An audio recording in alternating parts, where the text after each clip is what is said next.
అయ్యగారు అంటే ఎవరుల్లా సాక్షాత్తు దేవుడు అసొంటోడు. ఆ దేవుడు కనిపించకపోయినా కూడా రోజు గుడికి పోయి పంతుల్లే దేవుడు అనుకుంటాం కదా. పూజారు ఎక్కడ కనిపించినా అమాంతం పోయి కాళ్ళ మీద పడి మొక్కుతాం.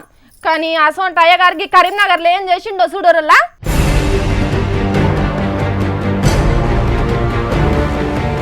గుడిలో దేవుని ముంగొట్టుండే అయ్యగారు గుడెనక చెట్లలో ఉలవడ్డాడు.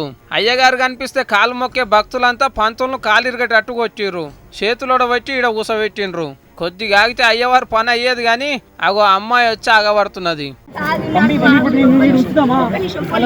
ఆ అమ్మాయి ఏంది వీళ్ళెందుకు కొడుతున్నారు అంటే ఆ బుజ్జే చెప్తున్నది ఈనుండ్రి. వివాహానికి దోషం ఉందని చెప్పి నెల పూజ చేసి దేవుడు కనిపించి ఏమని చేసుకోమని చెప్పినట. హనుమంతుడు పెళ్లి చేసుకోమండట. వింటున్నారా? పూజకొచ్చిన భక్తురాల్ని పెళ్లి చేసుకోమని హనుమంతుడు చెప్తే ఈ పిల్లని తల్లిని చేసిండట అయ్యగారు. కరీంనగర్ ఉన్న Saptagiri colony bypass road Panchamukhi Hanuman ఆలయ పూజారి వెంకన్న ఈయనే. ఈడు 50 దాటే ఉంటాడు. ఈ పిల్లకి 24 ఏండ్లట. భక్తి కొద్ది పూజ చేసుకునేటందుకొస్తే జీవించేది పోయి మన అయ్యగారు కామించిండట. అంతేనా పంతులు? అరే నీ ఆంజనేయుడు పక్కన నువ్వు ఆంజనేయుడు పక్కన పెట్టును. జరిగింది ఏం చెప్పును. అమ్మాయి పెళ్లి చేసుకోవడం చెప్పిన. అరే పూరాగా చెప్పనిస్తలేరు కదా, నింబలంగా అడుగుండ్రి చెప్తాడు స్వామి. అమ్మాయి పెళ్లి చేసుకోవడం అంటే పెళ్లి చేసుకోవడం. అమ్మాయి ఎవరు? అమ్మాయి ఎవరే? అమ్మాయి సార్ నువ్వెవరు?